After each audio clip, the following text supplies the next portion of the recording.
সংখ্যা পদ্ধতির যোগ আমরা যেভাবে করলাম ঠিক একই রকম একটি মাত্র নিয়মের মাধ্যমে আমরা সংখ্যা পদ্ধতির বিয়োগটাও করে ফেলতে পারব। এই ক্ষেত্রে একটি নিয়মের মাধ্যমে আমরা যে কোনো সংখ্যার বিয়োগ করে ফেলতে পারবো। তো আমাদের বিয়োগ করার আগে একটা জিনিস মাথায় রাখতে হবে, সেটি হচ্ছে ছোট সংখ্যা বা অঙ্কের থেকে বড় সংখ্যা যদি আমরা বিয়োগ করতে চাই, তাহলে সেই ছোট সংখ্যা থেকে তো বড় সংখ্যা কখনো বিয়োগ করা যাবে না। তোমরা জানো, ধরো তোমার আপেল আছে 5টা, তুমি কখনো কাউকে 6টা আপেল দিতে পারবা না। এই ক্ষেত্রে তোমাকে যে কাজটা করতে হবে, এই ছোট সংখ্যার সাথে বেজ যোগ করে, অর্থাৎ তুমি যেই সংখ্যা পদ্ধতিতে বিয়োগ করতেছ ওই সংখ্যার বেজটা তার ছোট সংখ্যার সাথে যোগ করতে হবে। করার পর তারপর তোমাকে বিয়োগ করতে হবে। অর্থাৎ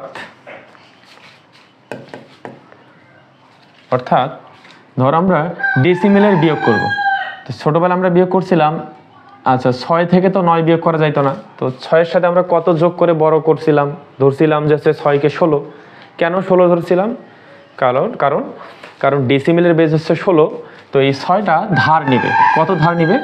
6টা ধার নিবে হচ্ছে 10কে, অর্থাৎ তার বেজের সমান মানকে ধার নিবে।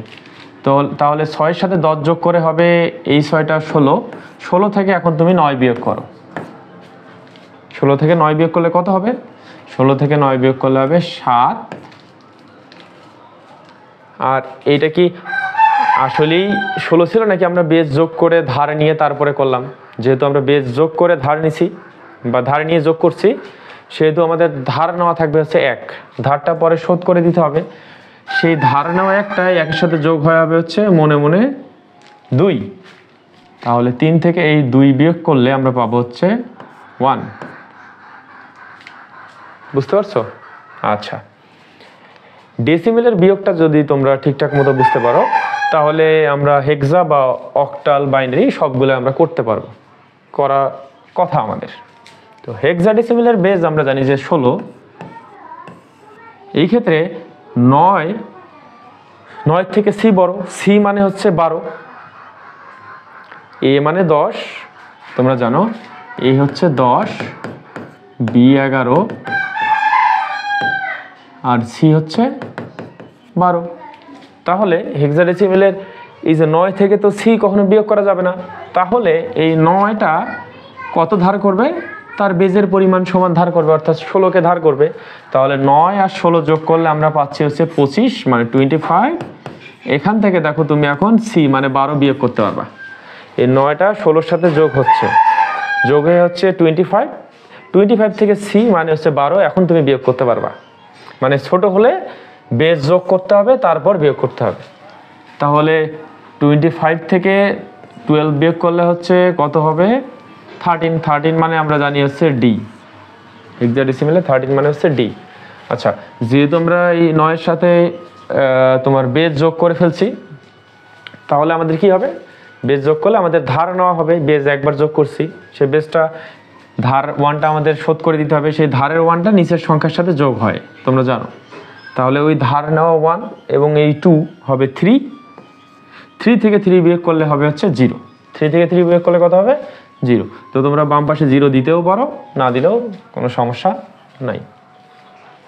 আচ্ছা, এখন অক্টালের বিয়োগে আসি আমরা। অক্টালের বেজ কত? অক্টালের বেজ আমরা জানি যে হচ্ছে 8। এখন অক্টালের বেলায় এই 2 থেকে তো 7 বিয়োগ করা যাবে না, তাহলে এই 2টা কত ধার নিবে? অক্টালের বেজ যত তত ধার নিবে। তাহলে অক্টালের বেজ হচ্ছে 8। তাহলে 2-এর সাথে 8 যোগ করে এটাকে বড় করে তারপর বিয়োগ করতে হবে।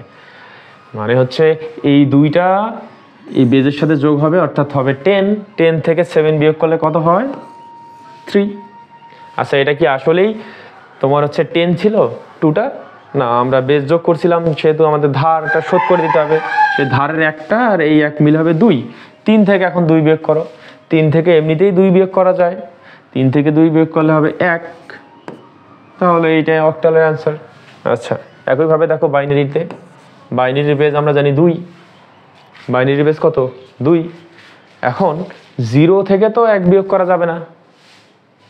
তোমার 0 টাকা আছে, তুমি কাউকে 1 টাকা দিতে পারবা না। তাহলে জিরোর সাথে কত যোগ করে বড় করতে হবে? জিরোর সাথে 2 যোগ করতে হবে। তো জিরোর সাথে 2 যোগ করলে আমরা কত পাই? জিরোর সাথে 2 যোগ করলে 2 পাই। 0 আর 2 যোগ করলে হবে 2, 2 থেকে এখন তুমি 1 বিয়োগ করতে পারবা। তাহলে 0 আর 2 যোগ করলে হবে 2, 2 থেকে 1 বিয়োগ করে দাও, 1 পাবা। আচ্ছা, এটা কি আসলে 2 ছিল নাকি আমরা ধার নিছিলাম? ধার নিছি। তো ধারটা আমাদের শোধ করে দিতে হবে। সেই ধারটা নিচেটার সাথে যোগ হয়ে হবে 1। 0 আর ধার নাও 1, এটার সাথে যোগ হবে 1। আচ্ছা, এখন এই 0 থেকে কি ধার 1টা শোধ করে দেওয়া যাবে, মানে বিয়োগ করা যাবে? 0 থেকে 1 তো বিয়োগ যাবে না। তাহলে এই 0-র সাথে তুমি আবার কত যোগ করবা? বেস যোগ করে দাও, তাহলে আবার 2 হবে। এখন তুমি 2 থেকে 1 বিয়োগ করে দাও, এখন বিয়োগ যাবে। 2 থেকে 1 বিয়োগ করলে হবে 1। যেহেতু আমরা ধার নিছিলাম, আমাদের ধারটা শোধ করতে হবে। সেই ধার নেওয়া 1 আর এই 1 যোগ করলে হবে হচ্ছে 2।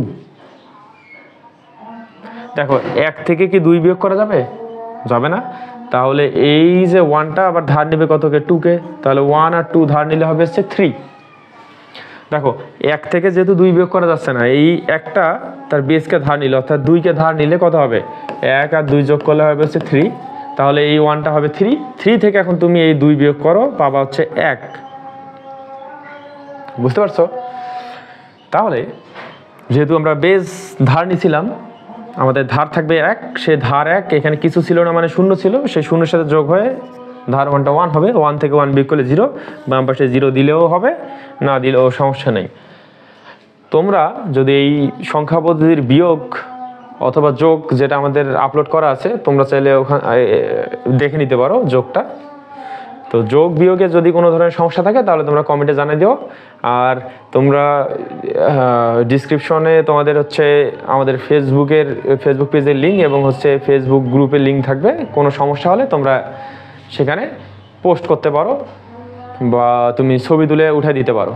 আমরা চেষ্টা করব সলভ করে দেওয়ার। ধন্যবাদ সবাইকে। আল্লাহ হাফেজ।